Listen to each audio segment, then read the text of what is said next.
The receptionist was humiliated by the millionaire. "Your pathetic salary doesn't even cover my breakfast." Hours later, he found out she was the real owner of the hotel he was trying to buy. The soft ping of the Imperial Hotel's elevator announced its arrival at the opulent lobby. Olivia Monroe straightened her perfectly pressed uniform, a polite smile already fixed on her face as the doors slid open. A group of European businessmen emerged, their loud laughter bouncing off the marble floors and crystal chandeliers overhead. "Good morning, gentlemen. Welcome to the Imperial." Olivia's voice carried the practiced warmth she'd perfected over the past 18 months. None of them acknowledged her greeting as they strode toward the reception desk. The tallest man in the group dropped his passport on the counter with barely a glance in her direction. "Suite reservation for Bergman." Olivia's fingers flew across the keyboard. "Of course, Mr. Bergman. I see your reservation for our diplomat suite. You'll be staying with us for 3 nights. As she processed the check-in, her gaze drifted momentarily to the massive portrait hanging behind the reception area. A handsome couple in their early 50s, the woman bearing Olivia's same hazel eyes and high cheekbones. Thomas and Eleanor Monroe, the visionaries who had transformed a single New York hotel into the Imperial Hospitality Group, a luxury chain spanning 3 continents. Her parents, dead 10 years now. The memory flashed unbidden. A late-night phone call. Her college dorm room, the voice of the family lawyer, strained and hesitant. "There's been an accident, Olivia. The car, your parents. Miss, the key cards." Olivia blinked back to the present. "Yes, of course. My apologies, Mr. Bergman." She slid 2 key cards across the polished marble counter. "Your suite is on the 32nd floor. The elevators to your right will take you directly there. Please let us know if you need anything during your stay." As the men walked away, Lisa, the junior receptionist, leaned close. They could at least say thank you. Olivia's smile never wavered. That's how it goes sometimes. What she didn't say. When you own the hotel, you notice everything. Every dismissive gesture. Every condescending tone. Every employee who stayed an hour late. Every manager who cut corners. The gleaming lobby of the Imperial Hotel. All Italian marble. 24-karat gold accents. And fresh flowers replaced twice daily. Had been her classroom for the past 1.5 years. What better way to learn the family business than from the ground up? Anonymous and watching. "Olivia, can you cover for me while I grab lunch?" Lisa asked. "Of course." Alone at the reception desk, Olivia allowed herself another glance at her parents' portrait. According to her father's will, she would take control of the company when she turned 30, a milestone just 18 months away. Until then, her uncle Martin Langford, her mother's half-brother, served as interim president. It had been Martin who urged her to finish college after the accident, who insisted she take time to grieve, travel, and be young before shouldering the responsibility of the company. On the surface, his concern seemed genuine, but something had never felt right. The elevator carried Olivia to the 14th floor, where executive offices occupied the entire level. She removed her name badge and slipped into the ladies' room to change from her uniform into a simple black dress and heels she kept in her locker. No one questioned her presence after hours. She was just another faceless employee working late. The executive floor was empty except for the night cleaning crew. Olivia nodded to the familiar janitor, who smiled in return. "Working late again, miss. You know how it is, Carlos." She slipped into Martin's corner office, illuminated only by the New York skyline twinkling beyond floor-to-ceiling windows. Her uncle's whiskey glass sat half-empty on the desk. He rarely left before 9. But tonight he had a charity gala, an opportunity. Olivia moved to his computer, slipping a drive from her purse. 2 months ago, she'd had a cybersecurity expert create access credentials that wouldn't leave digital footprints. A questionable choice, perhaps, but necessary. Financial records flowed across the screen. Projected earnings, acquisitions, losses, properties that appeared to be underperforming on paper despite high occupancy rates. Money flowing in directions that made little sense from a business perspective. Something wasn't adding up. Her attention shifted to a folder marked Tokyo Acquisition, a property her parents had been negotiating just before their death. The deal had mysteriously collapsed after their accident. Martin had called it unfortunate timing. As she opened the folder, an old news article caught her eye, dated 3 days after her parents' deaths. It reported the sudden passing of Akira Tanaka, the Japanese hotel magnate who had been their negotiating partner. Another car accident, another brake failure. A cold sensation crept up Olivia's spine. In her small Upper East Side apartment, modest by Manhattan standards, and a far cry from the penthouse her family owned overlooking Central Park, Olivia kicked off her heels and pinned another document to the wall of her spare bedroom. The room had transformed into something from a detective thriller. Photos, newspaper clippings, financial statements, connected by colored strings. 10 years of suspicions taking physical form. Her parents' accident report showed brake failure in their car, a tragic manufacturing defect. The same defect apparently claimed Akira Tanaka 3 days later. And James Matthews, another hotel executive and her father's close friend, 6 months before. All three had been negotiating partners on various expansion deals. All three dead within a year. All three deaths benefiting one person, Martin Langford. Her phone buzzed with a text from her uncle. Just checking in. Hope classes are going well. Thinking of coming home for the summer. Miss you. Olivia stared at the message. For the past decade, she'd maintained the fiction that she was still studying abroad. Occasional visits home, vague talk of advanced degrees, research projects. Martin believed she was in London, focusing on business and hospitality management, blissfully preparing for her eventual role from afar. Classes tough but good. Thinking of coming back soon. Miss Nye. Not a complete lie. She did miss the New York of her childhood, the one where her parents were alive, where her future seemed certain, where her uncle was just the fun relative who brought exotic gifts from business trips. Her gaze drifted to a photograph tucked into the corner of her evidence wall, her father standing beside James Matthews at the opening of their London property. Between them stood a sullen teenage boy, James's son. Logan, if she remembered correctly. He'd been 17 or 18 when his father died. What had happened to the boy with the angry eyes? Had he also questioned the convenient accident that took his father? Olivia turned back to her computer, staring at the hotel's upcoming reservation list. A name jumped out at her. Logan Matthews, arriving tomorrow after a decade of absence. The son returns. Just as she was piecing together the truth, coincidence, she didn't believe in those anymore. Her phone buzzed again. A notification from the Imperial system. The reservation for Logan Matthews had just been upgraded to the presidential suite. The order came directly from Martin Langford. Something was happening. After 10 years of patience and planning, events were suddenly accelerating. Whatever game her uncle was playing, Logan Matthews was clearly a piece on the board. Olivia looked again at the photograph. Tomorrow, she would meet the boy with the angry eyes. Now a man, face to face. She just had to make sure he didn't recognize her as anything more than a receptionist. The Imperial Hotel seemed to hold its breath. The morning Logan Matthews was due to arrive, word had spread rapidly among the staff that he was not just any VIP, but the son of James Matthews, whose name still occasionally surfaced in hushed conversations among longtime employees. Olivia arrived early for her shift, reviewing Logan's reservation details once more. Presidential suite, 3-night stay. A note that he preferred San Pellegrino over Perrier, single malt scotch, and extra towels. The special instructions from her Uncle Martin went beyond typical VIP treatment. Personal escort to room, daily fresh flowers, schedule cleared for dinner meeting first night. He's here, Lisa whispered, nudging Olivia. The hotel's revolving doors spun, and Logan Matthews strode into the lobby like he already owned it. He was tall, with his father's strong jawline, but none of the warmth Olivia remembered from the few times she'd met James Matthews as a child. The angry teenager from the photograph had grown into a man whose sharp eyes missed nothing as they swept across the lobby, cataloging, assessing.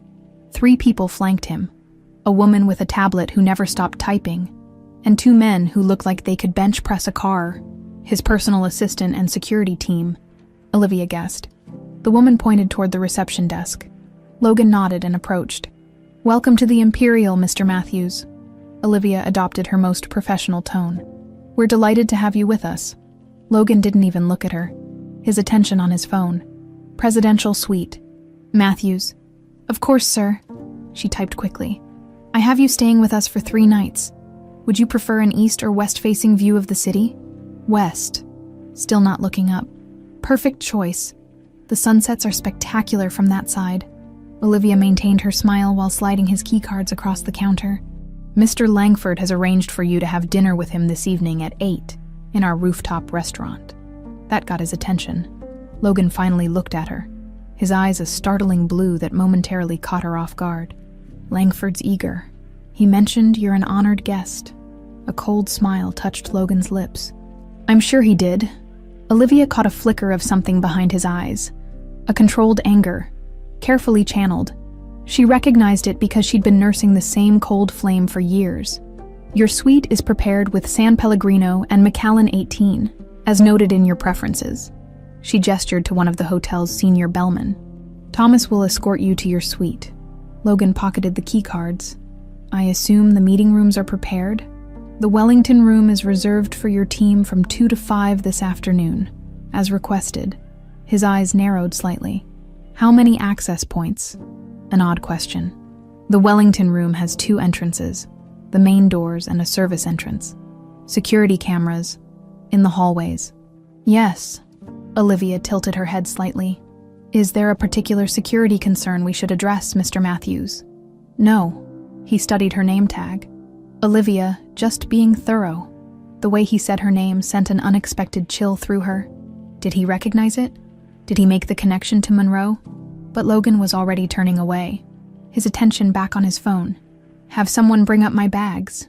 His assistant approached the desk as Logan walked toward the elevators. I apologize for Mr. Matthews, she said quietly.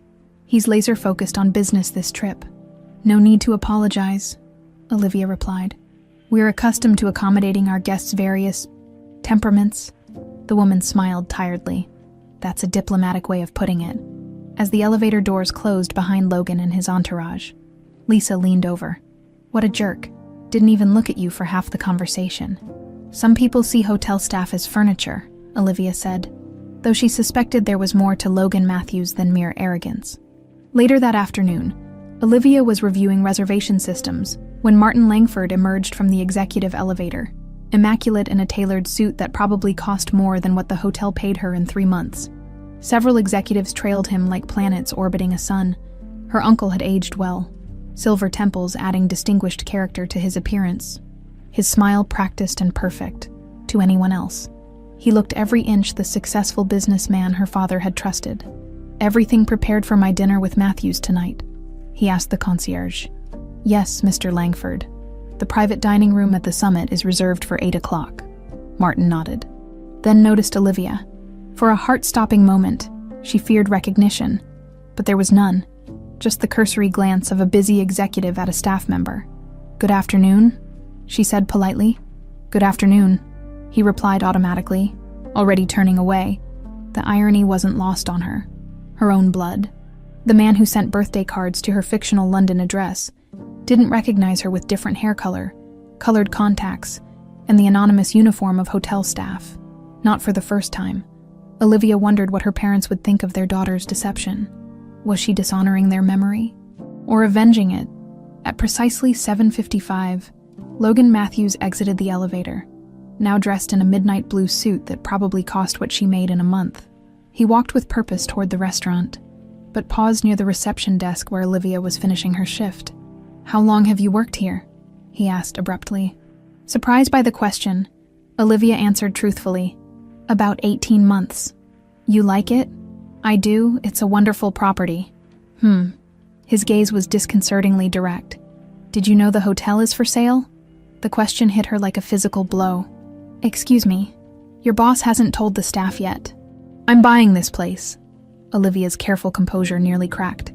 The Imperial isn't for sale. Everything's for sale at the right price. Logan's smile didn't reach his eyes. That's what your boss Langford thinks anyway. She struggled to maintain her professional veneer.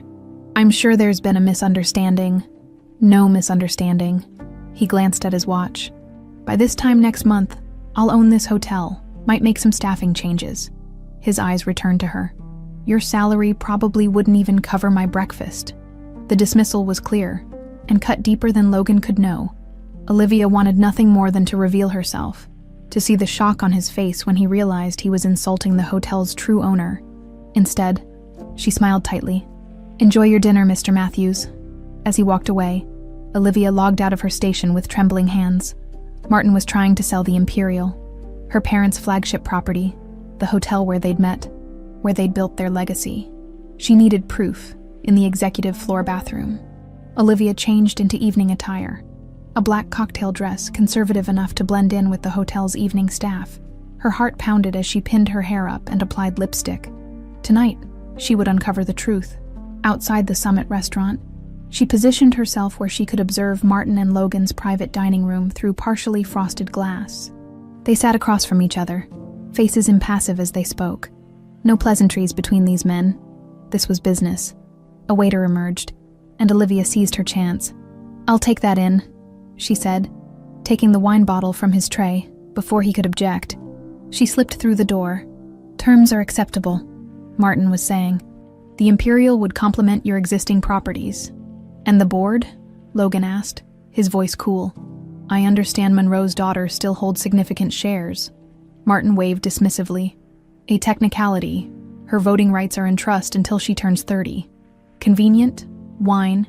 "Gentlemen," Olivia interjected smoothly, keeping her face slightly averted as she poured. Neither man paid her any attention. She was invisible, just as she'd been for 18 months, just as she needed to be for a little longer. "You'll have full control before she ever sets foot in the building," Martin assured Logan. Olivia's hand nearly betrayed her, but years of serving practice kept the wine flowing steadily.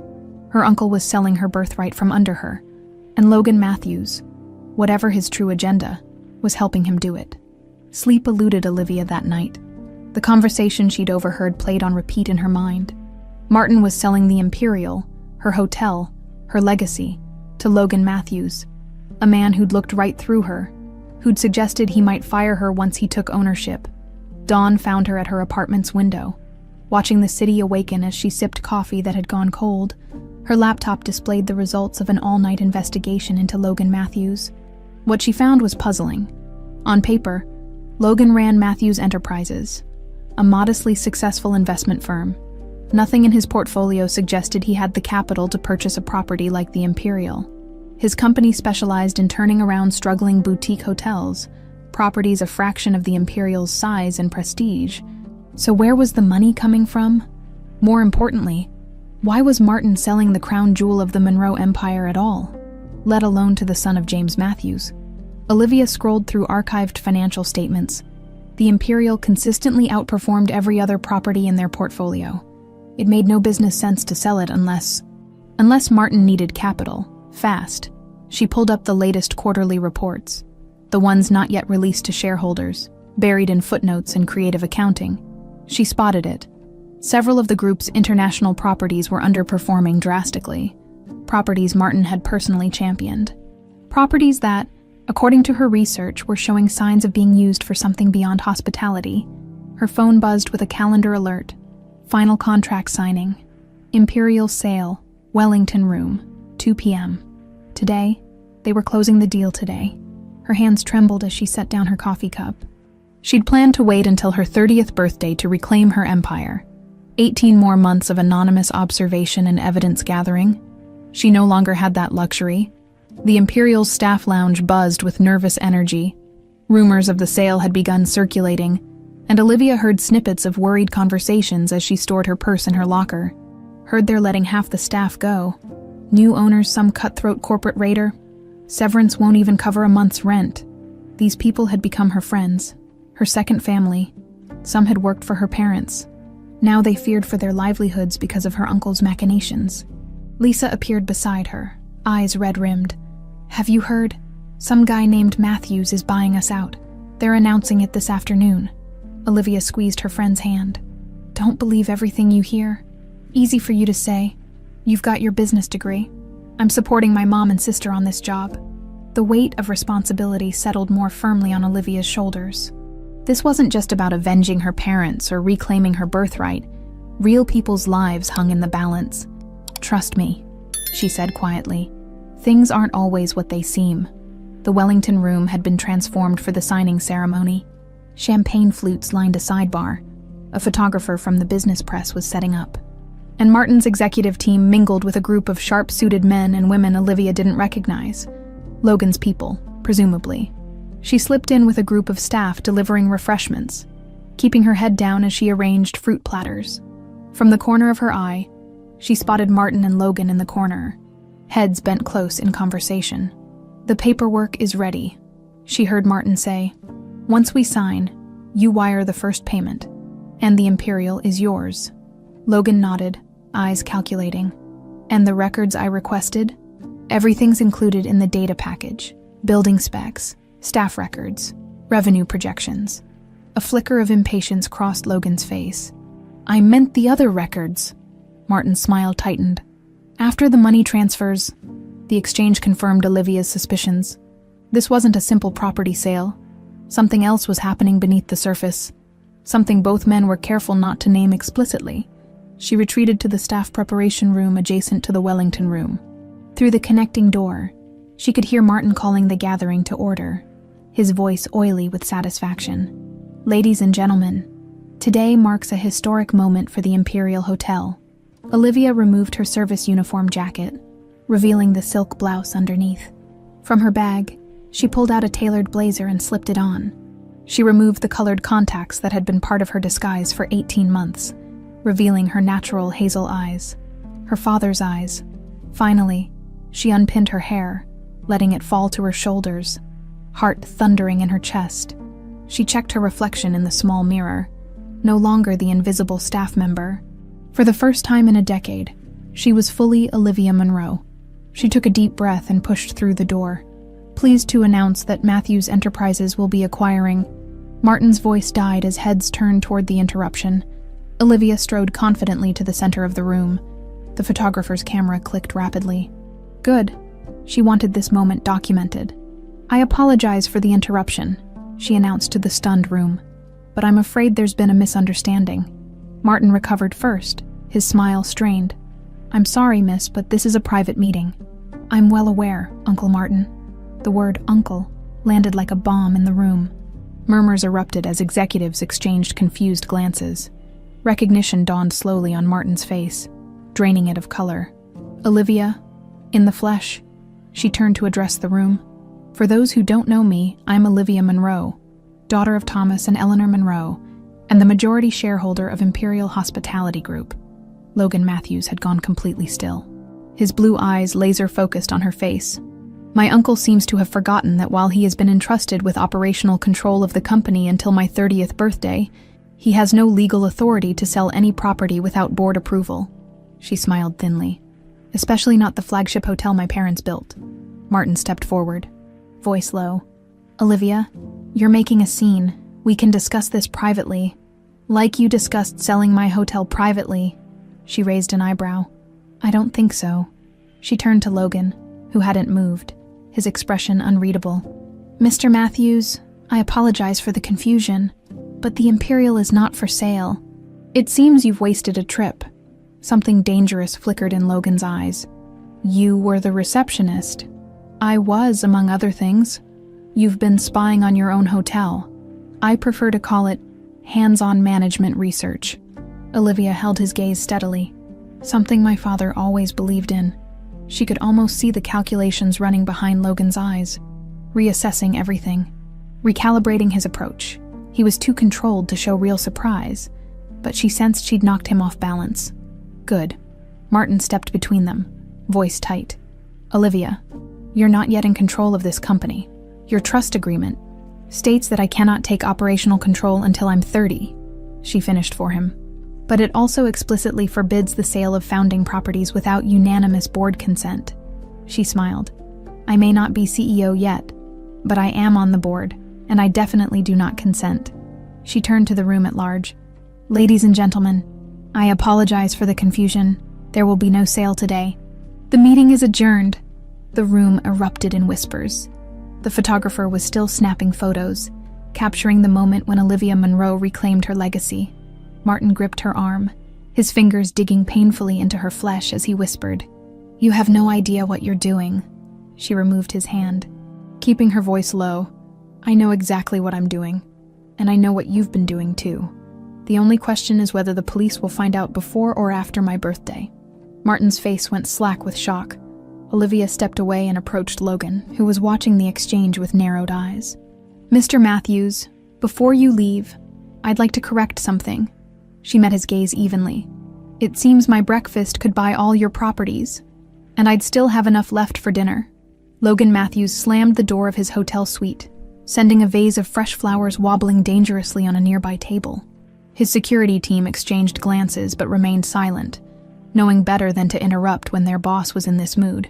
"Find everything you can on Olivia Monroe," he barked at his assistant, who was already typing furiously on her tablet. "Not the public profile. I want the real story, where she's been for the past decade, what she studied, who she knows." "Already on it," she replied, fingers flying across the screen. "Preliminary results show she's been in London for most of the past 10 years. Business and hospitality management at LSE. Logan loosened his tie with a sharp tug. "Except she hasn't been in London." "Has she? She's been here, playing waitress and receptionist in her own damn hotel." He poured himself a generous measure of scotch from the bar. That woman, the one he'd dismissed, whose salary he'd insulted, was Thomas Monroe's daughter, the heiress to an empire, and she'd been watching him this whole time. His phone rang. The caller ID displayed, "Director Kaplan." Logan took a deep breath, composing himself before answering. "Matthews? I assume from the lack of good news that the acquisition didn't go through." Director Kaplan's voice was clipped. "Professional. There's been a complication." Logan moved to the window, gazing out at the Manhattan skyline. Olivia Monroe showed up. A pause. "The daughter, I thought she was in Europe. Apparently not. She's been working incognito at the Imperial for over a year." Logan took a sip of his scotch. "And she just blew up our entire operation. This complicates things." "You think?" Logan couldn't keep the edge from his voice. 3 months of undercover work just went up in smoke because your intelligence was wrong. "Our intelligence indicated she was out of the picture," Kaplan replied defensively. "Langford has been telling everyone she's been studying abroad for years." "Well, she's very much in the picture now." Logan watched his reflection in the window, a man whose carefully constructed plan was unraveling. "And she's smart. She knows something's off about this deal." "Can you salvage the operation?" Logan considered. "Maybe, but I'll need to change tactics. The direct approach is blown. Whatever it takes, Matthews. We need access to Langford's records, if our suspicions are correct." "I know what's at stake." Logan cut him off. "I don't need reminding." He ended the call and turned back to his team. His security lead, Davis, approached cautiously. "What's the play, boss?" Logan stared into his glass, the amber liquid catching the light. "We adapt. If we can't buy our way in, we'll find another approach." His assistant looked up from her tablet. "I have more on Monroe. After her parents died, she disappeared from public view. Her uncle gave occasional updates to the press, claimed she was taking time to grieve, then studying abroad. But I can't find solid evidence of her activities until 18 months ago when an Olivia Parker was hired at the Imperial. Parker is her mother's maiden name, so she's been investigating on her own," Logan mused. "The question is, what has she found?" 3 floors below, Olivia sat in the hotel's security office, surrounded by screens showing various areas of the property.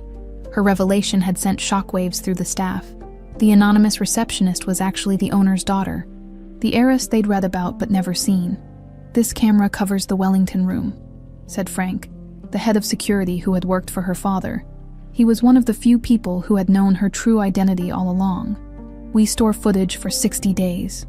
"Show me Matthews," she requested. "I want to see every area he's accessed in the hotel." Frank's fingers moved over the keyboard, bringing up footage of Logan's movements. "He's been methodical," Frank observed. "Every day he tours a different section. Kitchens, mechanical rooms, staff areas. That's not normal for a potential buyer," Olivia murmured. "He's looking for something specific." They watched as Logan examined service corridors, studied staff schedules posted in break rooms, and took particular interest in the security systems. "Is he planning a heist?" Frank joked darkly. "No," Olivia replied, studying Logan's movements. "He's mapping the hotel like someone planning a military operation." Her phone buzzed. A text from Martin. A text. "We need to talk. My office now." Olivia stood. "Keep tracking Matthews. I want to know every move he makes." "What about your uncle?" Martin's the least of his problems now. Olivia entered Martin's office without knocking. He was pacing behind his desk, phone pressed to his ear. "Need more time," he was saying. "Yes, I understand the urgency, but there's been an unexpected—" He looked up, saw Olivia, and his expression hardened. "I'll call you back." He set down the phone carefully. For a moment, they simply stared at each other, uncle and niece, bound by blood but separated by secrets. "You've made a serious mistake," Martin finally said. "Says the man who tried to sell my hotel without board approval."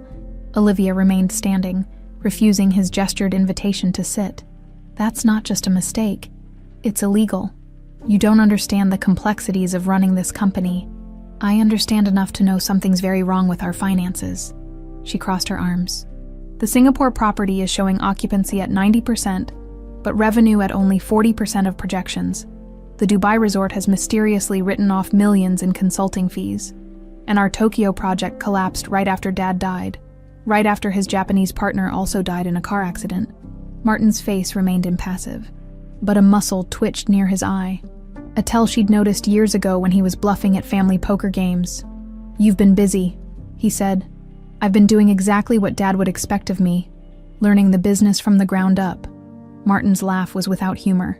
"Your father was an idealist who didn't understand what it takes to compete in today's market.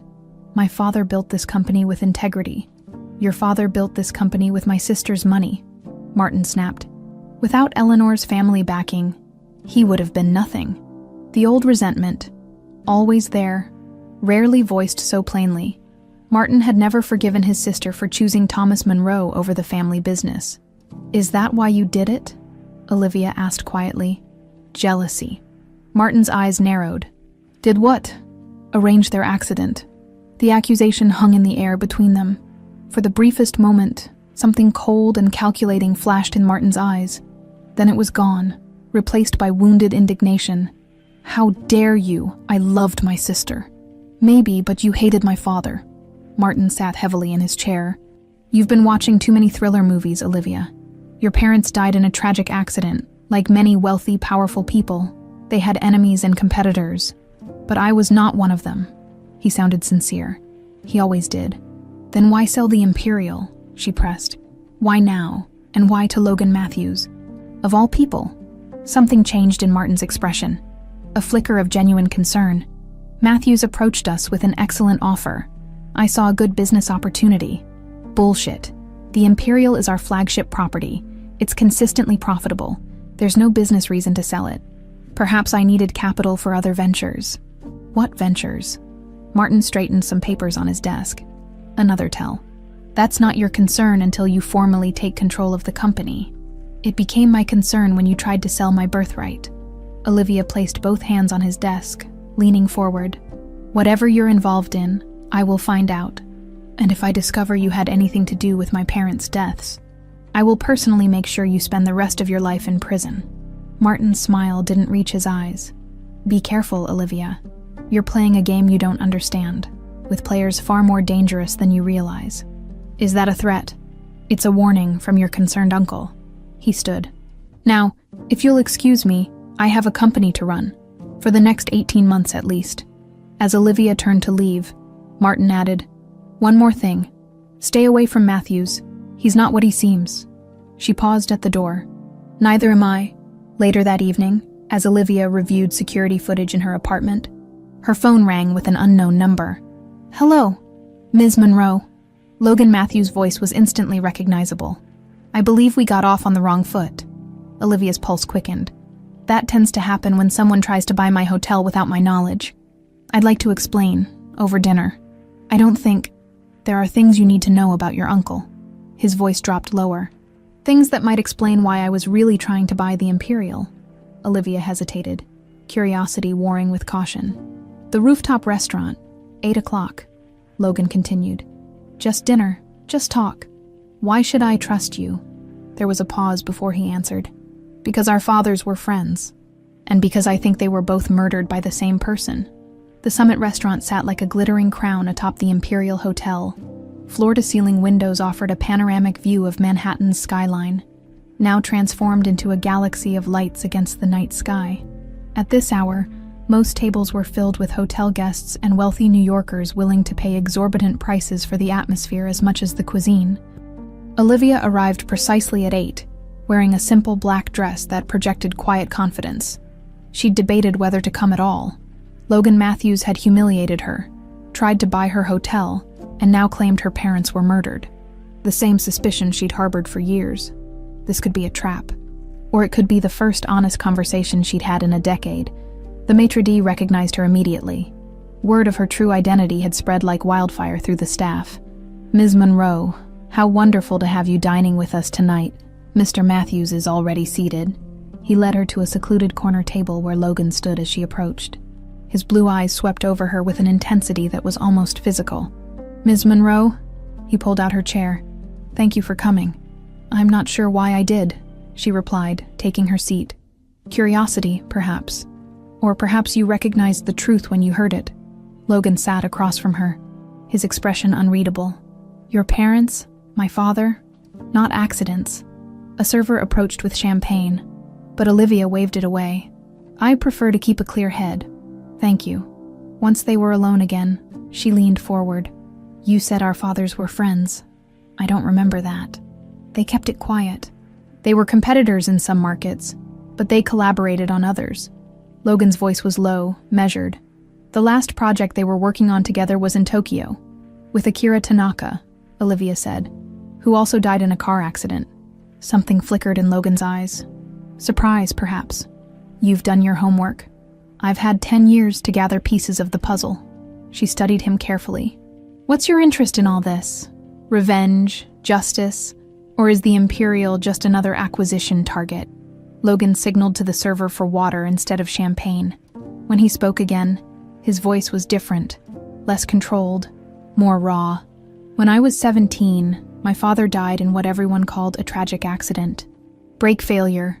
His jaw tightened. 2 weeks before, he told me he'd discovered something disturbing about one of his business partners. He didn't name names, but he was worried enough to update his will and insurance. "And you think that partner was my uncle?" I didn't know what to think, I was a kid. But I knew my father was careful, methodical. His cars were maintained religiously. Logan's fingers tapped once, twice against the tablecloth.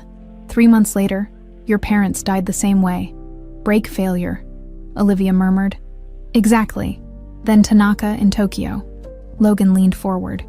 3 major hotel executives. 3 accidents. All partners in a massive Tokyo development. Olivia felt a chill despite the restaurant's warmth. "And you think Martin arranged all 3 deaths?" "I don't think Martin has the backbone to arrange a dinner reservation, let alone 3 murders," Logan replied. "But I think he's connected to whoever did." Their conversation paused as servers delivered their appetizers. Dishes neither of them had ordered, but which the chef had specially prepared upon learning Olivia was dining in the restaurant. When they were alone again, Olivia asked, "Why try to buy the Imperial? How does that help your investigation?" "Your uncle's been using certain properties for money laundering," Logan said bluntly. "I needed access to the financial systems to prove it. Buying the hotel was the cleanest way in." "You have evidence of this?" "Partial. Enough to know something's happening. Not enough to take to authorities." Logan watched her closely. "I think the Imperial is being set up as the next washing machine. That's why he was so eager to sell it to me." Olivia's mind raced. It fit with the financial discrepancies she'd found. The properties showing high occupancy but low revenue. The mysterious consulting fees. The shell companies making investments. "Who are you really, Logan Matthews?" "Not just a hotel investor." A ghost of a smile touched his lips. "No. I work for an international task force that investigates financial crimes. Your uncle has been on our radar for several years. Why should I believe you?" "You shouldn't. Not without proof." Logan took a sip of water. "But consider this. If I were just a businessman, why would I care about decade-old accidents? And if I were only interested in buying your hotel, why would I tell you any of this after you publicly shut down the sale?" He had a point. Still, Olivia had survived this long by trusting no one, particularly not arrogant men with perfect jawlines and hidden agendas. "If what you're saying is true, my uncle is involved with dangerous people," she said carefully. "Very dangerous." Logan's voice was grim. People who wouldn't hesitate to arrange another accident if they felt threatened. Olivia thought of Martin's warning.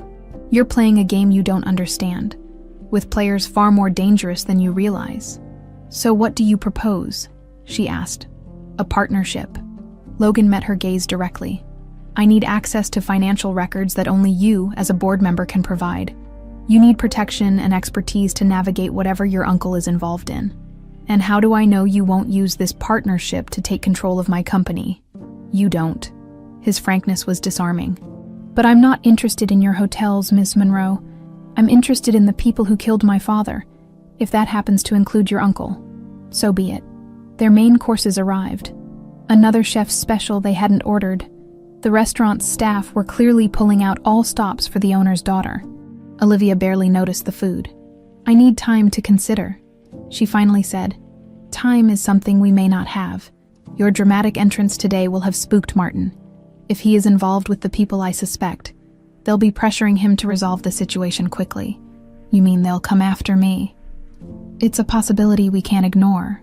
Logan's expression softened fractionally. For what it's worth, I am sorry about that scene in the lobby. If I'd known who you were, you would have treated me with respect. Olivia raised an eyebrow. That says more about you than you realize, Mr. Matthews. A flash of genuine contrition crossed his face. Fair point. They ate in silence for a few moments, the tension between them shifting into something more complex. Still antagonistic, but with an undercurrent of reluctant mutual respect. Tell me about your investigation, Olivia finally said. What have you found so far? Logan hesitated, clearly weighing how much to reveal. Several Imperial properties show patterns consistent with money laundering. Guest counts manipulated, room service charges for empty rooms, conference facilities booked by shell companies. Which properties? Singapore, Dubai, Vancouver. The same ones Olivia had flagged in her own investigation. Those are all properties Martin personally championed for acquisition after my parents died. Exactly. Logan leaned forward.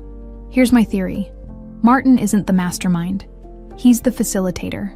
Someone approached him after your parents died, offered him a deal, used the hotels for laundering operations, and in return, he gets a cut plus operational control of the company. Until I turn 30, Olivia added quietly. Logan's expression was grave, which raises the question of what they plan to do about you when that deadline approaches. Their eyes met across the table, and for a moment, the rest of the restaurant seemed to fade away. They were no longer adversaries, but two people united by loss, by suspicion, by the shadowy threat hanging over them both. I still don't trust you, Olivia said softly. Smart. Logan's smile was unexpected, transforming his face from severe to almost boyish. I don't fully trust you either. Then where does that leave us? Keeping our enemies close. He raised his water glass in a mock toast. And our potential allies closer. The following morning, the headline of the Wall Street Journal's business section read, Monroe heiress emerges, blocks Imperial hotel sale. Beneath it was a photo of Olivia confronting Martin and Logan in the Wellington room. The article detailed how the reclusive daughter of hotel magnate Thomas Monroe had dramatically intervened to prevent the sale of her family's flagship property. Olivia set down the newspaper in her newly claimed office on the executive floor, her father's old office, which Martin had left largely untouched, like a shrine, she'd once thought. Now she wondered if it was superstition or guilt that had kept him from changing it. Her phone buzzed with a text from Logan. Seen the news? She typed back. Hard to miss. So much for keeping a low profile. His response came quickly. Meet me in the parking garage. Level B3. 20 minutes. Bring your laptop. I have something to show you. Olivia hesitated. Despite their dinner conversation, she still didn't fully trust Logan. But her curiosity outweighed her caution. Fine, she replied. But I'm bringing security. No security. This needs to be private. She frowned at the screen. Not negotiable. Either Frank comes or I don't. There was a long pause before his answer appeared. Fine. But only Frank, 20 minutes later. Olivia stepped out of the elevator into the lowest level of the hotel's parking garage, Frank walking slightly behind her. The concrete space was dimly lit and smelled of motor oil and cold stone. Logan was leaning against a black SUV with tinted windows, looking more casual than she'd seen him before in dark jeans and a gray sweater. Still expensive, but less corporate, more real. "This is dramatic," Olivia said by way of greeting. "Our parking garage is standard for your clandestine meetings." "No cameras down here," Logan replied, nodding toward Frank. "You trust him completely?" "With my life," Olivia said firmly. Frank had been her father's head of security for years before taking the same role with Martin. He was the only person who had known her true identity during her undercover months at the hotel. Logan studied Frank briefly, then apparently decided to accept Olivia's judgment. "Get in. I'll drive." "Where are we going?" Olivia asked. "Not far. Just somewhere we can talk without being overheard." The three of them climbed into the SUV, Logan driving, Olivia in the passenger seat, and Frank in the back. Logan navigated through morning traffic, taking seemingly random turns as if ensuring they weren't followed. "Are the theatrics necessary?" Olivia asked. "Yes." Logan's expression was grim. "After you left the restaurant last night, I received a data package from my team. It contains evidence linking your uncle to a criminal organization based in Singapore. The Tseng Syndicate," Frank said suddenly from the back seat. Logan's eyes flicked to the rearview mirror. Surprised. "How do you know that name?" "Because I've been investigating them for years," Frank replied. "Ever since Mr. Monroe's death." Olivia turned to look at him. "You never told me. I wasn't sure who to trust, even you, until you revealed yourself." Frank's weathered face showed no emotion. The Tsengs control much of the illegal gambling in Southeast Asia. They needed legitimate businesses to wash their money. Hotels are perfect. Cash-intensive businesses where occupancy and revenue can be easily manipulated. Logan parked on a quiet street lined with warehouses. "My team reached the same conclusion. They approached your uncle after your parents died. Offered him a deal. Use the Monroe hotel chain for money laundering in exchange for a percentage in operational control. But my uncle doesn't have the authority to sell properties," Olivia said. "Not without board approval. He doesn't need to sell them," Logan replied. "Just use them. The problem is, the operation has grown. They need bigger properties. More volume." "The Imperial," Olivia murmured. "Exactly. Your uncle was supposed to deliver it to them, through me, unknowingly, before you turned 30. Logan pulled out a tablet and handed it to Olivia. "These are financial records from your Singapore property. Look at the pattern. Rooms booked but never occupied. Conference facilities reserved by shell companies that don't exist. Inflated room service charges." Olivia scrolled through the documents, her stomach tightening. "These are the same discrepancies I found. You were investigating." Logan looked surprised. "Of course I was. It's my company." She continued scanning the documents. "But this is more extensive than I realized. There's more." Logan took back the tablet and opened another file. "These are transfers from accounts associated with the Tseng Syndicate to offshore accounts owned by shell companies. The beneficial owner of those shell companies is your uncle." Olivia stared at the screen, at the millions flowing into Martin's secret accounts. "He sold out my parents' legacy for this." "It gets worse."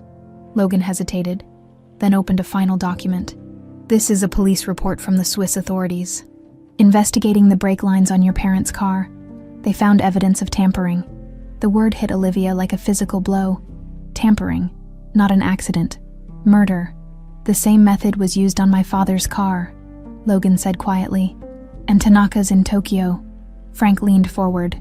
"The Tsengs eliminate obstacles. Your parents and James Matthews both refused to allow their properties to be used for money laundering. They became obstacles. And Tanaka was going to partner with them on the Tokyo project," Logan added. "When he learned what was happening, he threatened to go to authorities." Olivia's hands were shaking as she returned the tablet. "You have proof Martin ordered the killings." "Not directly, but he benefited from all 3 deaths, and the money trail connects him to the Tsengs." Logan's expression was grim. "We believe he knew what would happen when he identified your parents as problems to the syndicate." Olivia tried to process everything. Her suspicions had been right all along. Her parents' deaths weren't accidents, and her uncle, if not directly responsible, was complicit. "What's the plan?" she asked finally. "Go to the authorities." "Not yet. We need more evidence connecting Martin directly to the murders." Logan glanced at his watch. "Which is why we need to access his private servers tonight." "How?" "He'll have everything password protected." "That's where you come in. As a board member, you can request an audit of all company systems. While the IT team is conducting the audit, we can access Martin's private files. Frank shook his head. Too risky. Martin will be suspicious of any audit Olivia requests.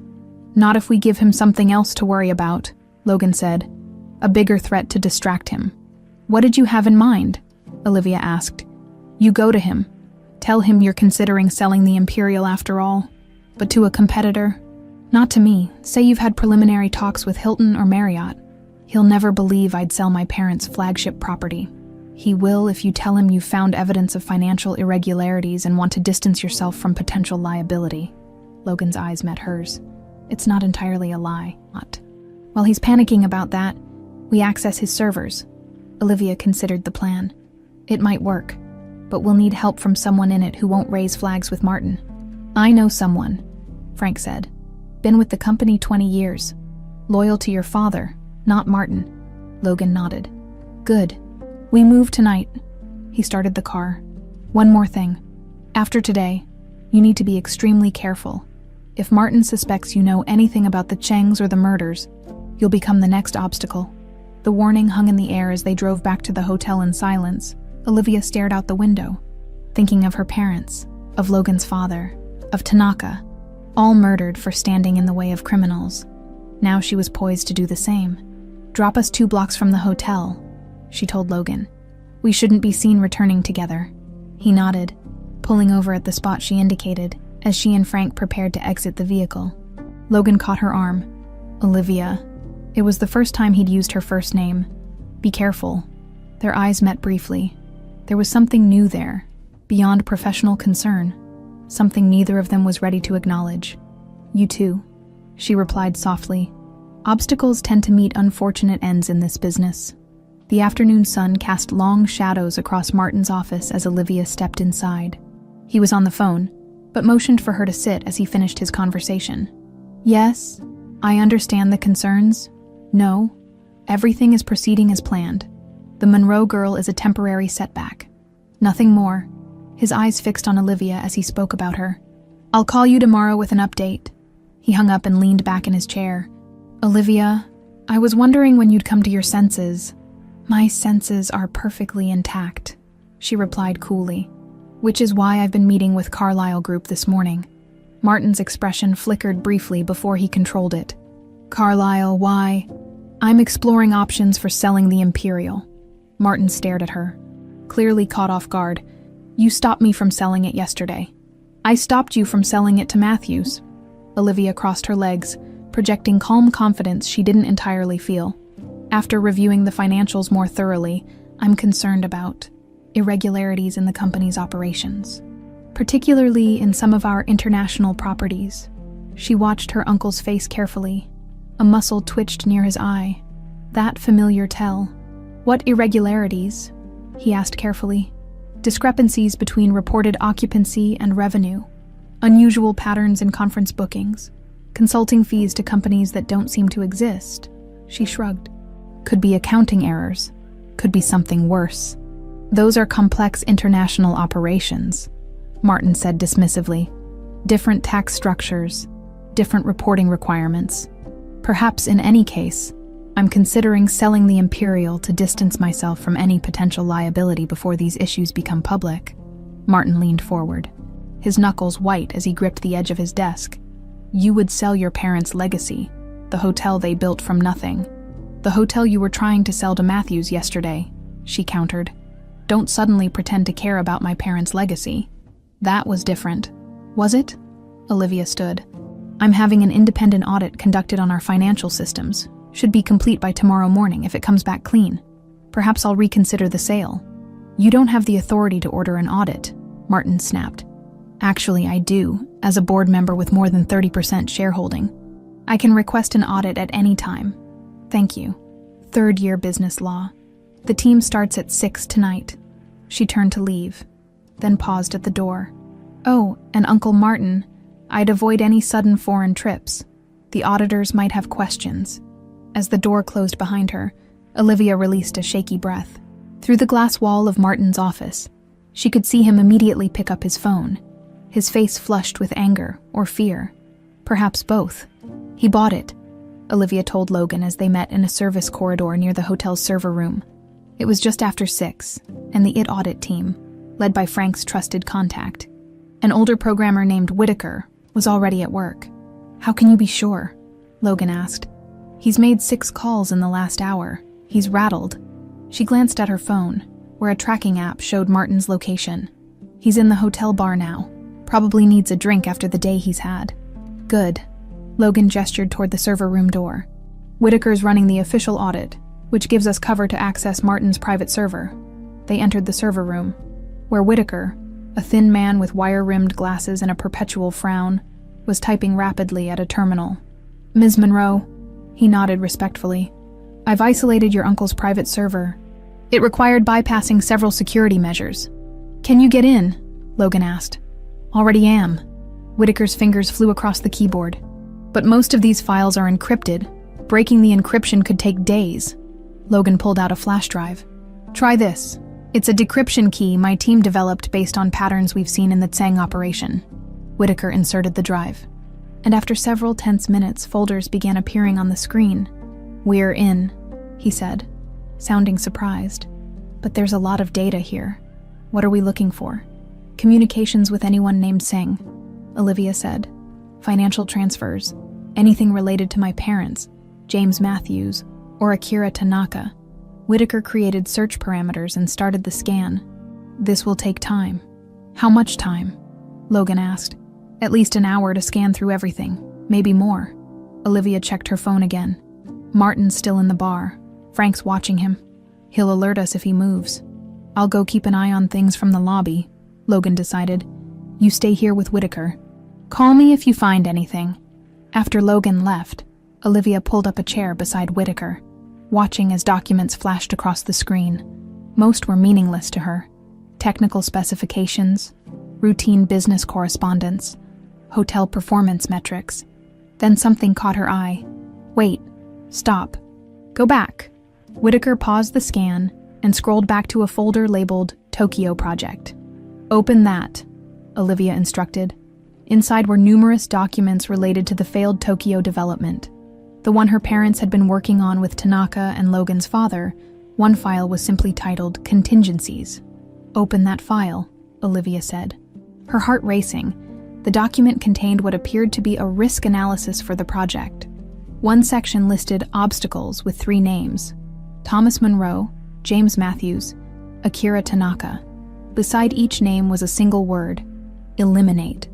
Olivia felt sick. "Download everything in this folder," as Whitaker worked. Her phone buzzed with a text from Frank. "Martin on move, heading to elevator." She forwarded the message to Logan, then asked Whitaker, "How much longer?" "Still copying. 5 minutes at least." Her phone buzzed again. "Logan, stalling him in lobby. Work fast."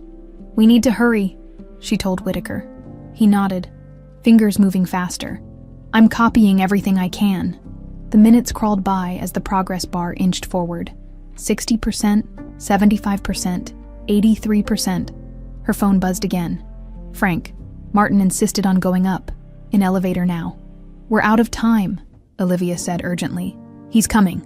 Whitaker yanked the flash drive out at 91%. "This will have to do." They quickly closed the files and returned the terminal to the main audit screen, just as they heard footsteps approaching. The door swung open, and Martin stood there, his expression darkening when he saw Olivia. "What are you doing here?" he demanded. "Checking on the audit progress," she replied calmly, praying her face didn't betray her. "Mr. Whitaker was just giving me an update." Martin's gaze shifted to Whitaker. "And standard audit procedures, sir," Whitaker said, adjusting his glasses nervously. "Checking system integrity, reviewing access logs. The usual." Martin stepped further into the room, his eyes scanning the equipment. "And have you found any of these irregularities my niece is concerned about?" "It's too early to tell, sir. We've only just begun." Martin turned back to Olivia. "This is unnecessary and expensive. Consider it investment protection," she replied. "After all, I do own a significant portion of this company." Before Martin could respond, Logan appeared at the door. "There you are, Miss Monroe. I've been looking for you. We have that dinner with the Carlisle representatives, remember?" Olivia silently blessed Logan's quick thinking. Of course. Thank you for reminding me. Martin's gaze darted between them, suspicious. You're working with Matthews now. Yesterday he was trying to buy your hotel. Business is business, Uncle Martin. You taught me that. She turned to Whitaker. Continue the audit. I'll check in tomorrow morning for your preliminary findings. As they walked away, Martin called after them. Olivia, you're making a mistake getting involved with Matthews. She paused but didn't turn around. Wouldn't be the first time I've misjudged someone's character. Once they were safely in the elevator, Logan pressed the button for the parking garage. Did you find anything? Olivia nodded, her hands trembling slightly as she pulled the flash drive from her pocket. Evidence. Martin identified my parents as obstacles to be eliminated. Same with your father and Tanaka. Logan's jaw tightened. That's what we needed. Did you get communications with the Tsengs? I think so. Whitaker had to cut the download short when Martin showed up. She glanced at him. Where are we going? Somewhere safe to review what you found. The elevator doors opened onto the parking garage. My team needs to see this immediately. As they walked toward Logan's SUV, Olivia felt a sudden chill, the sensation of being watched. She glanced around the dimly lit garage but saw nothing unusual. Something wrong? Logan asked. Just paranoid, I guess. Logan opened the passenger door for her, then walked around to the driver's side.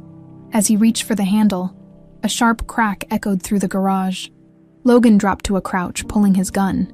When had he started carrying a gun and shouting, "Get down!" Olivia ducked behind the vehicle as two more shots rang out, shattering the SUV's windows.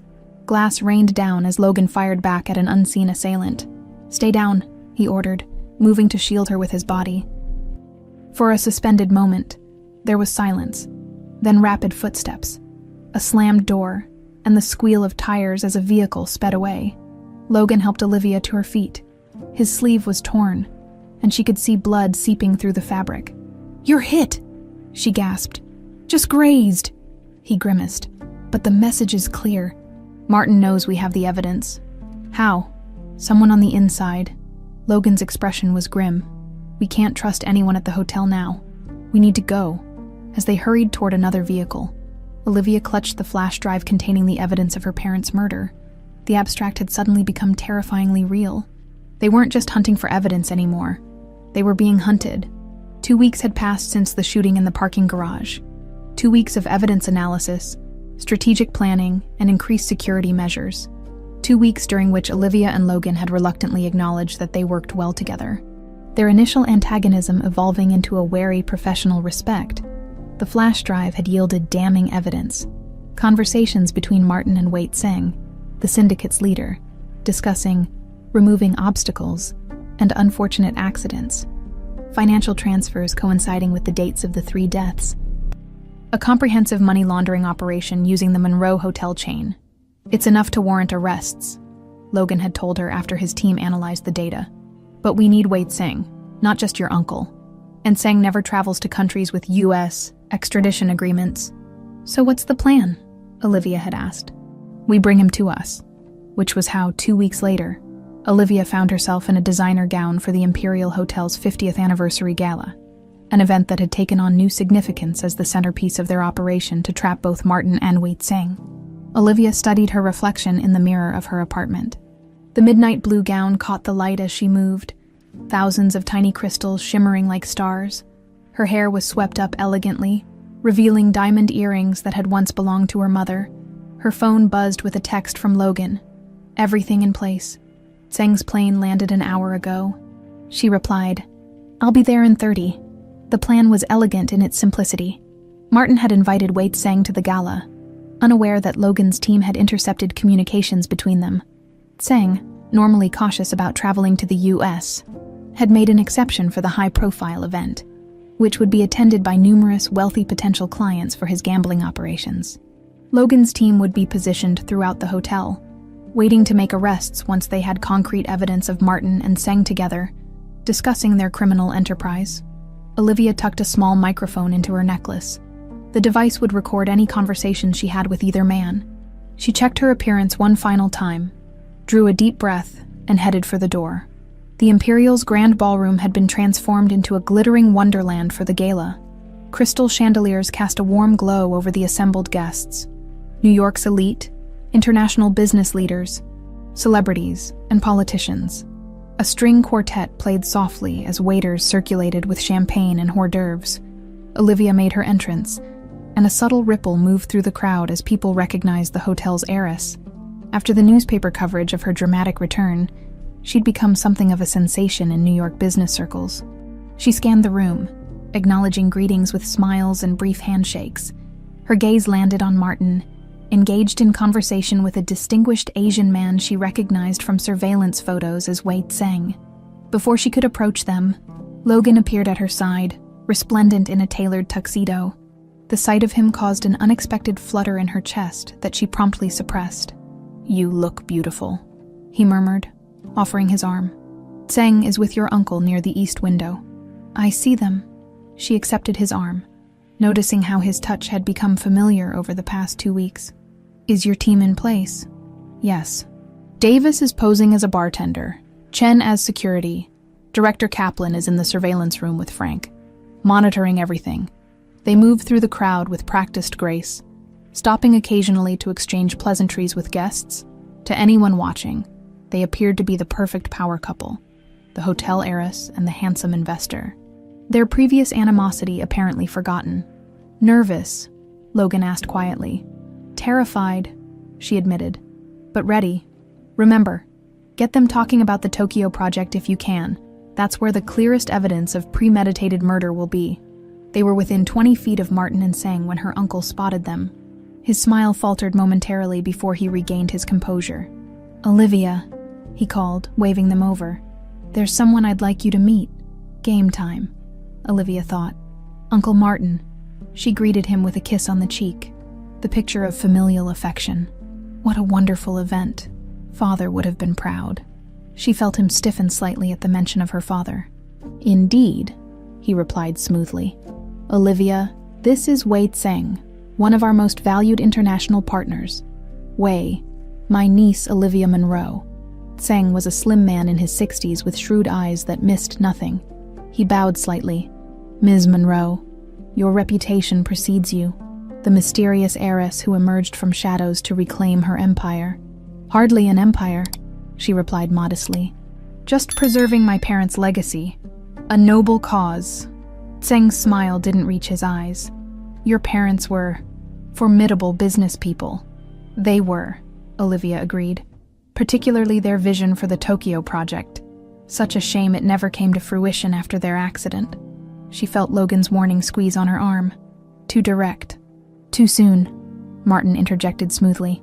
"Ancient history, my dear. Wei is interested in our future projects, not past disappointments." "Actually," Tseng said, "I find the Tokyo situation quite instructive. Sometimes obstacles arise that require creative solutions." Olivia's heart raced. The microphone would have captured that. "Speaking of creative solutions," Logan said casually, "I hear James Matthews had interesting ideas for that project before his unfortunate accident." Martin's expression tightened. Mr. Matthews was a minor partner with outsized opinions, much like his son. The barb was directed at Logan, who simply smiled. "I'll take that as a compliment. My father taught me to stand firm when I believe something is wrong, like using hotels for money laundering, for instance." A heavy silence fell over their small group. Tseng's eyes narrowed dangerously. "I'm not sure what you're implying, Mr. Matthews," Martin said coldly. "But this is hardly the venue for business discussions." "On the contrary," Olivia interjected, "I can't think of a better place to discuss how my hotels are being used." The orchestra began a new piece, a waltz that her parents had loved. "Perhaps this conversation would be better continued privately," Tseng suggested, his voice soft but threatening. "Perhaps," Logan agreed. "But first, would you honor me with a dance, Ms. Monroe?" Before anyone could object, Logan led Olivia onto the dance floor, skillfully guiding her through the other couples until they were at the center of the ballroom. "That was risky," he murmured as they moved to the music. "Tseng suspects something." "Good," Olivia replied. "The sooner he reveals himself, the sooner this ends." Logan's hand was warm against her back as he guided her through a turn. "We have enough on tape already to pursue charges. We could end this now." "No," Olivia's voice was firm. "I want a confession. I want to hear him admit what he did to my parents." Logan studied her face, concern evident in his eyes. It's not worth risking your safety. It is to me. Their gazes locked, and something shifted between them. A sudden awareness that transcended their professional alliance. For a moment, they were just a man and woman dancing, drawn together by something neither was ready to name. Logan broke the spell first. Martin's leaving the ballroom, Tseng too. Olivia glanced over his shoulder to see the two men heading toward the exit. They're spooked. We need to follow them. No, we need to let my team handle it. Logan's grip on her tightened slightly. It's too dangerous. This is my fight too, my parents. They continued dancing, their debate hidden behind practiced smiles. Fine, Logan conceded. But we stay together, and at the first sign of trouble, we back off. As the dance ended, they made their way casually toward the exit Martin and Tseng had used, which led to a private lounge area reserved for VIPs. Logan checked his phone. Davis says they're in the blue room. Just the two of them. They approached the closed door of the blue room, and Logan pressed his ear against it, straining to hear the conversation inside. Becoming a problem, Tseng was saying, his voice barely audible. Both of them. I'll handle my niece, Martin replied. As for Matthews, I've already made arrangements. Logan and Olivia exchanged alarmed glances. The same arrangement as for her parents, Tseng asked. Similar, but this time there will be no failure. Olivia's blood ran cold. Confirmation. At last, her uncle had arranged her parents' murder. Logan pulled her away from the door, his expression grave. We have what we need. Let's signal the team. Before he could reach for his phone, the door swung open, and Martin stood there, his face twisting with rage when he saw them. I should have known, he snarled. You two have been working together all along. Behind him, Tseng rose from his seat, his hand slipping inside his jacket. It's over, Martin, Olivia said, her voice steadier than she felt. We have everything. The money laundering, the murders, all of it. Martin's laugh was hollow. You have nothing, and soon you'll be nothing, just like your parents. As he spoke, Olivia saw movement behind Tseng, a man emerging from the shadows, raising something that glinted in the dim light. Gun! Logan shouted, throwing himself in front of Olivia as a shot cracked through the air. Time seemed to slow as Logan's body collided with Olivia's. Knocking her to the ground, the bullet meant for her tore through his shoulder instead, and he grunted in pain as they fell. Chaos erupted in an instant. Hotel security and Logan's undercover agents converged on the scene, weapons drawn. The gunman, a professional hitman by his cold demeanor, was tackled by Davis, who had appeared from nowhere in his bartender's uniform.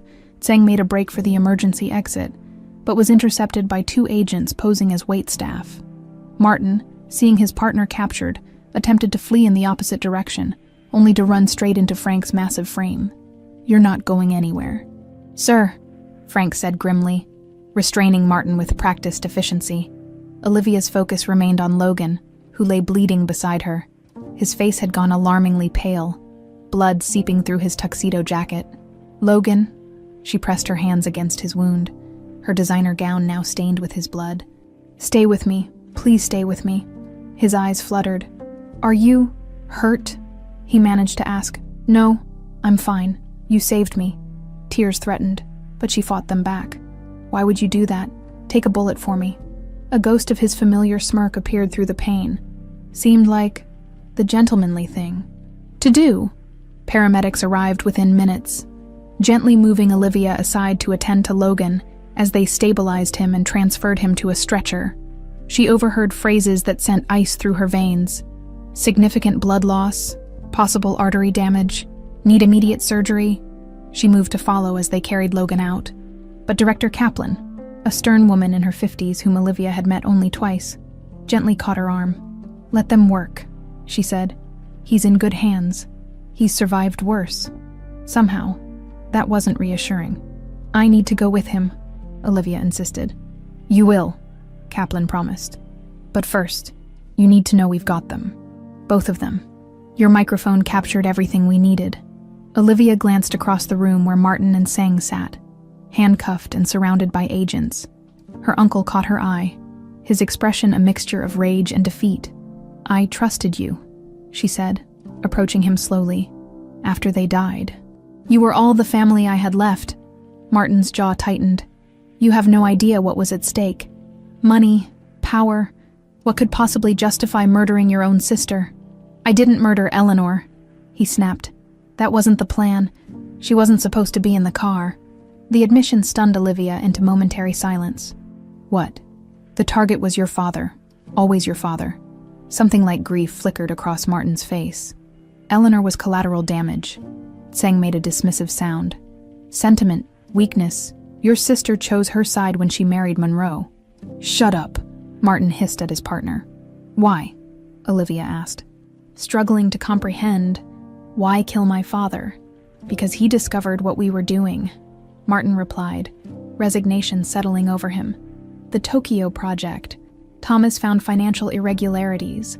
Money moving through accounts it shouldn't. He was going to expose everything. So you had him killed. Olivia's voice was barely a whisper. I identified the problem. Tseng's people handled the solution. Martin stared at the floor. Your father was always self-righteous. Always had to do things the right way. Do you have any idea how much money we could have made? The empire we could have built. He built an empire. You destroyed it. Kaplan stepped forward. Ms. Monroe, we need to get you to the hospital. Matthews will want to see you when he wakes up. The mention of Logan snapped Olivia back to the immediate crisis. She turned away from her uncle without another word, allowing an agent to escort her out through a service entrance to avoid the panicked gala guests. The hospital waiting room was a blur of antiseptic smells and hushed conversations. Olivia sat motionless, still in her blood-stained gown, as surgeons worked to repair the damage the bullet had done to Logan's shoulder. Hours passed. At some point, someone brought her a change of clothes. Frank appeared with coffee she didn't drink. Kaplan provided updates on Martin and Tseng's processing. Formal charges, denied bail, separate facilities to prevent collusion. None of it mattered until a surgeon finally emerged, looking tired but satisfied. Ms. Monroe, Mr. Matthews is out of surgery. The bullet damaged an artery, but we were able to repair it. He lost a significant amount of blood, but he's stable now. Will he recover fully? Olivia asked, finding her voice. With time and physical therapy? Yes, he's young and remarkably fit. Can I see him? The surgeon hesitated. He's still under anesthesia. It will be several hours before... Please, Olivia interrupted. I just need to see that he's alive. Something in her expression must have conveyed her desperation, because the surgeon nodded. 5 minutes. He won't know you're there. Logan looked smaller somehow. Lying in the hospital bed surrounded by monitoring equipment, his normally tanned skin was pale. An IV line delivering blood and fluids to replace what he'd lost. His shoulder was heavily bandaged, his arm immobilized. Olivia approached quietly, almost afraid to disturb the fragile peace of his unconscious state. She gently took his hand, the one without the IV, and was surprised by how warm it felt. You idiot, she whispered, tears finally breaking free. Why would you do that? Take a bullet for someone you barely know. His fingers twitched in hers, but his eyes remained closed. When you wake up, we're going to have a serious conversation about your hero complex, she continued, trying to smile through her tears. And then I'm going to thank you properly for saving my life. A nurse appeared at the door. I'm sorry, Miss Monroe, but you need to let him rest now. Reluctantly, Olivia released Logan's hand and stepped back. Take care of him. We will, the nurse assured her. You should get some rest yourself. He won't be awake until morning at the earliest. Morning found Olivia dozing uncomfortably in a chair beside Logan's bed, having convinced the hospital staff to let her remain. The sounds of a breakfast cart in the hallway roused her, and she rubbed her stiff neck as consciousness returned. That chair looks brutal, a hoarse voice commented. Olivia's eyes snapped open to find Logan watching her, his blue eyes tired but alert. You're awake, she said unnecessarily, leaning forward. Apparently, he attempted to shift position and winced, though I'm reconsidering the benefits. Don't try to move. You lost a lot of blood. Logan's gaze traveled over her, the wrinkled clothes someone had brought her, the dark circles under her eyes, her hair falling loose from its elegant updo. You look terrible, he said bluntly. A surprised laugh escaped her, says the man with a bullet hole in his shoulder. His expression sobered. Did we get them? Yes, both Martin and Tseng are in custody. The microphone caught everything, including Martin's confession. She hesitated. He admitted arranging my father's death. My mother wasn't supposed to be in the car. Logan's jaw tightened. I'm sorry. He also confirmed the connection to your father's death and Tanaka's. It's over, Logan. We got them. Relief washed over his features, followed quickly by something else. A vulnerability she hadn't seen before. Why did you stay? He asked quietly. You took a bullet for me. Seemed like the least I could do. Professional courtesy. There was something guarded in his question. Olivia considered deflecting with humor, but found she couldn't. Not after what they'd been through. No, she admitted softly. Not just professional courtesy. The admission hung between them, neither quite ready to define what had grown from their initial antagonism. My real name is Logan Carpenter, he said suddenly. Matthews was my mother's maiden name. I use it for undercover operations. Olivia blinked at the non sequitur. Why are you telling me this now? Because I'm tired of pretending to be someone I'm not, at least with you. His gaze was steady despite the pain medication.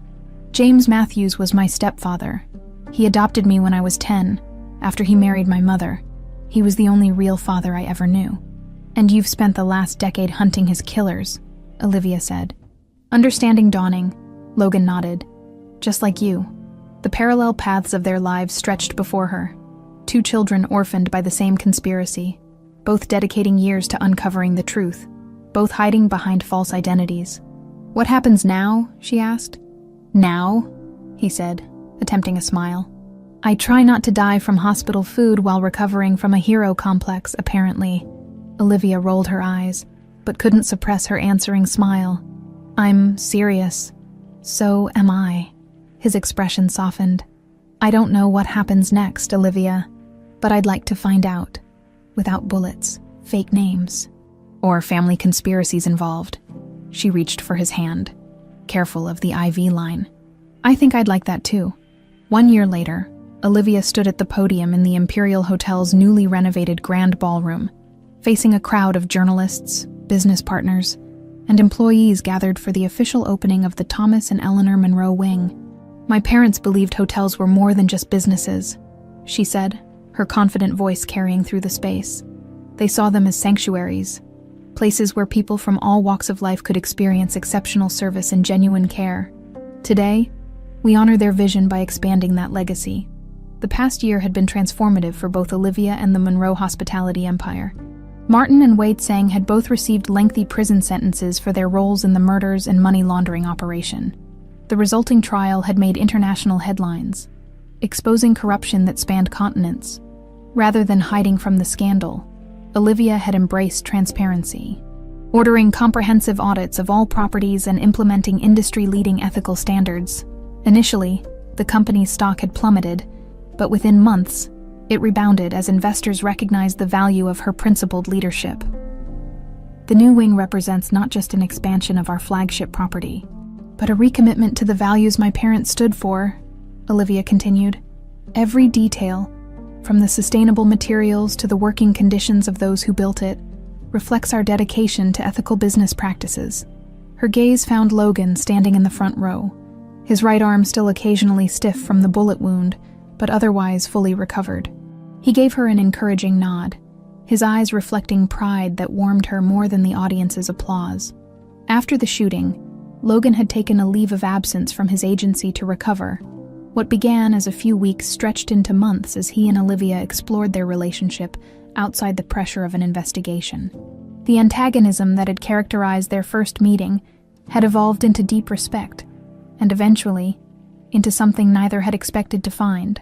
I would like to thank everyone who made this day possible, Olivia said, concluding her speech, especially those who stood by me during challenging times and helped restore integrity to the Monroe name. Her subtle acknowledgement of Logan brought a genuine smile to his face, an expression that had become increasingly common over the past year. After the ceremony concluded and Olivia had fulfilled her obligatory media interviews, Logan joined her in the newly christened wing. Impressive speech, he said, taking her hand casually, a gesture that still sent a pleasant warmth through her. Your parents would be proud. I hope so. She glanced around at the elegant space, designed to blend seamlessly with the original architecture while incorporating modern sustainability features. Sometimes I still feel like I'm playing catch-up, learning things they would have taught me if they'd had the chance. You're doing fine, Logan assured her. More than fine. The company's financials are stronger than ever. Employee satisfaction is up, and you've become the industry's leading voice on ethical hospitality management. Olivia smiled. Is that your professional assessment, Agent Carpenter? Former agent, he corrected. And yes, it is. Logan's resignation from the Financial Crimes Task Force had surprised everyone, including Olivia. After years of dedicated service, he had decided to redirect his investigative skills toward corporate ethics consulting, helping companies identify and eliminate corruption before it took root. I have something for you, he said suddenly, reaching into his jacket pocket. I was going to wait until dinner, but he produced a small velvet box. Olivia's breath caught. Logan, it's not what you think, he said quickly, opening the box to reveal an antique key. At least not yet. She took the box, examining the ornate brass key with confusion. What is this? The key to your parents' lake house in the Adirondacks. Your mother gave it to my stepfather for safekeeping just before their trip to Tokyo. He always intended to return it to your family, but after his death, Logan shrugged. It got packed away with his effects. I found it last month while going through old storage boxes. Olivia stared at the key, memories flooding back. Summer weekends at the lake, her father teaching her to sail, her mother's garden that attracted hummingbirds and butterflies. I haven't been there since they died, she said softly. I know. The place has been maintained by a caretaker all these years, part of a trust your father established. It's still yours, Olivia, still part of your legacy. Tears threatened, but she blinked them back. Thank you. I thought maybe... Logan hesitated, uncharacteristically nervous. Maybe we could go there this weekend together. The significance of his suggestion wasn't lost on her. This wasn't just about visiting a property. It was about reclaiming another piece of her past, integrating it into her present, with him. Before she could respond, Frank appeared, his expression apologetic. Ms. Monroe, the board members have arrived for the private reception. Thank you, Frank. I'll be right there. She turned back to Logan. Yes, I'd like that very much. His smile illuminated his face as he leaned in to kiss her briefly. I'll make the arrangements. The private reception for board members and key executives took place in the hotel's exclusive penthouse suite, as Olivia mingled with the company's leadership, many newly appointed after the scandal. She felt a sense of fulfillment her younger self could scarcely have imagined. Lisa, her former colleague from the reception desk, now managed guest relations for the entire hotel. Still can't believe you were working alongside me all that time, Lisa said, shaking her head. Playing receptionist when you owned the place. Best education I could have gotten, Olivia replied sincerely. I learned more from working the front desk than I ever would have in a boardroom. As the evening progressed, Logan joined her at the window overlooking the city they both loved. Below them, New York pulsed with energy, 1,000 lights reflecting against the darkening sky. Penny for your thoughts, he said. I was thinking about identity, she replied. How we both spent years pretending to be something we weren't. You as Matthews, me as Parker. And now I'm exactly who I'm supposed to be. She turned to face him. What about you? Any regrets about leaving the agency? None. His answer came without hesitation. I spent 10 years chasing justice for my stepfather, I found it. Now I want to build something, not just investigate what others have broken. A comfortable silence stretched between them, filled with understanding and shared purpose. There is one thing I've been meaning to ask you, Logan said finally. That first day at the hotel, when I behaved like a complete ass. Which time? Olivia teased. He laughed. Fair. But specifically when I said your salary wouldn't cover my breakfast. Why didn't you just tell me who you were then? And miss the chance to see the look on your face when I revealed myself at the contract signing. She raised an eyebrow. Some satisfactions are worth waiting for. Logan's expression turned serious. Speaking of waiting, he took her hand. I know it's only been a year since everything happened. I know we agreed to take things slowly, but the thing is, Olivia, I don't want to wait anymore. Her heart skipped. What are you saying?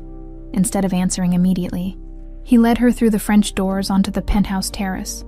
The night air was cool, the privacy complete.